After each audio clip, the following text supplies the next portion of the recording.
Lindsay, thanks for joining us today. Live Music Nation podcast, festival edition. Today is kind of special. We are with Lindsay Richardson. She is from downtown Billings, and they do a number of events throughout the year. We're going to talk mainly about their summer and fall events. But Lindsay, thanks for joining us. Thank you. Thanks for having me. Lindsay, give us a little background on you. Where'd you grow up, and talk a little bit about your childhood and your career. Well, to be in events, I'm a people person. I guess that's who I am. So that's a little bit of like who I am. But I am from San Jose, California. So that's the northern half of California. Born and raised. And so my husband was an ice hockey coach, and his opportunity kind of moved us to Montana. So that's kind of how I got from California to Montana. There was a multitude of cross-country moves and different states in the middle of all that too. But since we're talking about me and not him. wait, let's go back. There has to be a greater pool of athletes that play hockey in Montana than California, right? Not even slightly. Really? No. Yeah. So I mean, I can go on and on about that, but no, it was a wild, it's not the sport up here. So.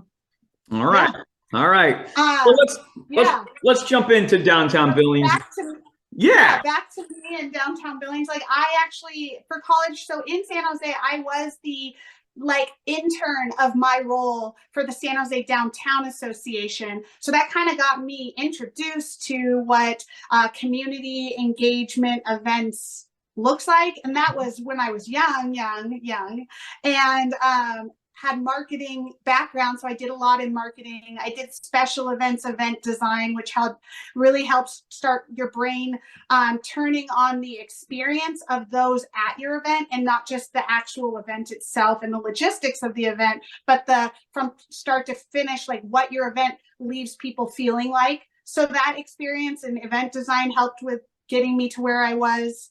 And now I'm in downtown Billings as the events director, the marketing director.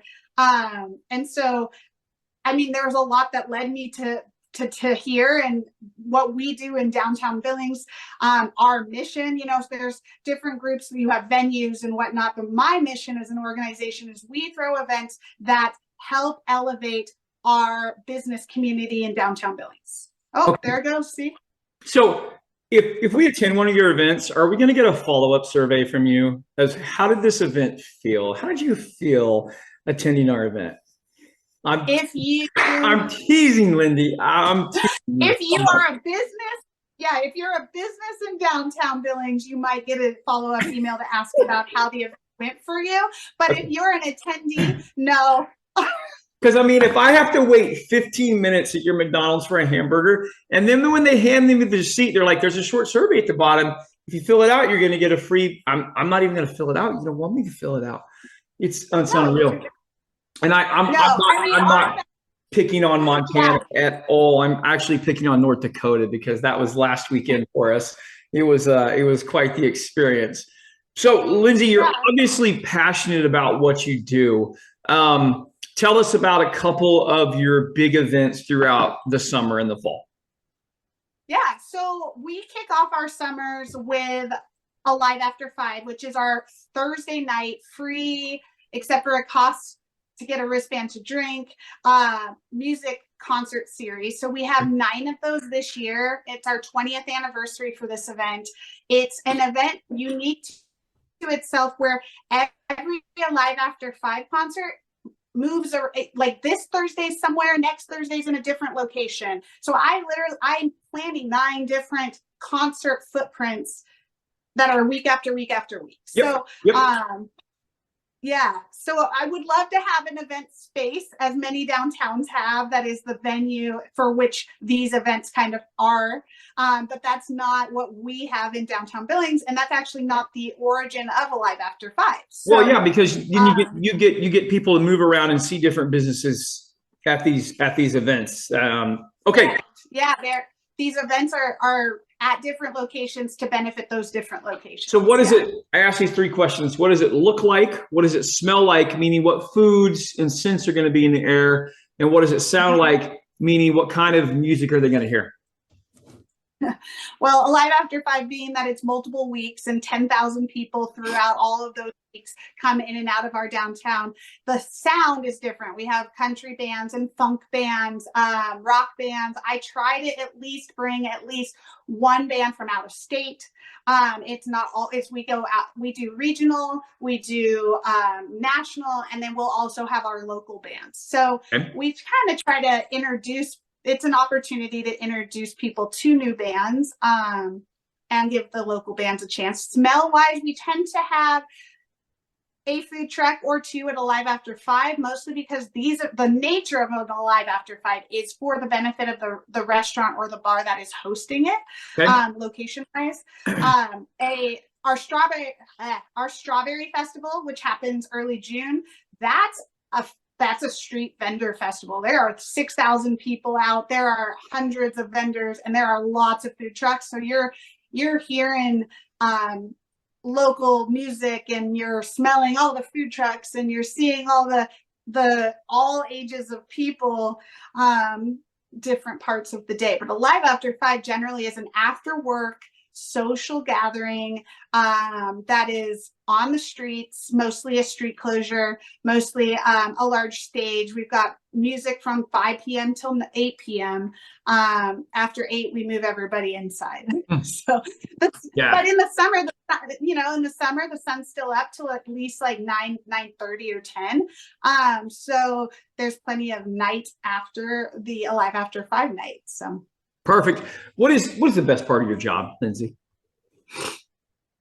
Ooh, I think it's making sure that there are things to do. I'm sure in every town, the longer you're there, the more you're like, there's nothing to do here. Is making sure that that's not true. I think idle hands really is the devil's plaything. So let's keep people busy. Let's keep people engaged on the street. Getting people intimate with our neighborhood of downtown is really important. Intimate meaning out of their car and on the walking. So I think that's really important. And seeing emails from the next day of like a business that said, last night was awesome. And that's why we do this. Perfect. Okay. So I'm in live entertainment. I'm in live music full time. I always ask these two questions because I always like to hear the answers from all across the country. Lindsay, what's your favorite concert? What's the best concert you've ever been to in your life?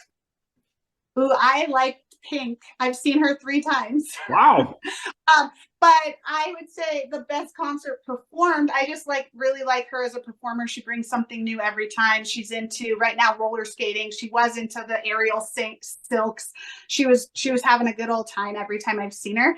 But I'm being from the North Bay, like San Jose, Green Day put on the best home, when you're like homecoming kind of concert. When they perform live at home, they don't stop. Like normal concerts are 3 hours. They went like 4 to 5 hours, and they go ham. And I think I love seeing any band do a homecoming. That's perfect. All right. This is a segment of the show, Lindsay. You get to ask me a question. What would you ask me if you were? Okay, well, what's your favorite concert? I'm sure you've answered that before. Yeah. Now, my favorite concert would be Garth Brooks. That's probably just from Garth Brooks or Kenny Chesney, either one. From an entertainment standpoint, I just ultimately respect those guys to the T. The energy level they have is unreal. Did you see Garth Brooks? Did you see him when he traveled? Just what was that? 3 years ago? 2 years ago? Yeah. It's been. I think that's about time frame. Yeah. Yeah, he blew up. He did great in things. So much so they kept adding shows that weekend. Yeah. Yep. Absolutely. That was their strategy. Lindsay, how do people find out more about Downtown Billings and your events, Live After 5, and any others? How do they find that out? They find out at downtownbillings.com. We have a calendar of events. That's not just events that I coordinate. There are events that are happening just all over downtown. We're a 20-block downtown, so we're not tiny, but we're not huge. And so there's things all over. So downtownbillings.com. Oh, perfect. Lindsay, thanks for joining us today. I appreciate it. Thanks so much, Jake. You're welcome. Well, baby, I'm on it with a bottle of wine.